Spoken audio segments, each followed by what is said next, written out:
Magandang umaga mga kapuso. Paulit-ulit po namin ipapaalala sa inyo na kahit hindi pa idinedeklara ang dry season, mag-adjust na po tayo sa tumitinding init ng panahon. Ngayong Martes, hindi birong init ang maaari nating maranasan dulot ng easterly sa buong bansa, ayon po yan sa Pag-asa.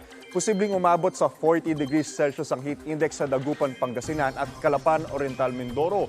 39 degrees Celsius naman po sa Cagayan, sa Palawan at sa San Jose, Occidental Mindoro, kasama ang Iloilo City at ang Cotabato City, habang 36 degrees Celsius naman sa Quezon City at 36 degrees Celsius din sa Pasay City. Mga kapuso, hindi kailangang mauhaw muna bago maisipang uminom ng tubig sa panahon ngayon.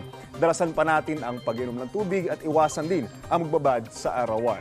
Ako po si Anjo Pertiara. Know the weather before you go. Para Mark safe lagi, mga kapuso.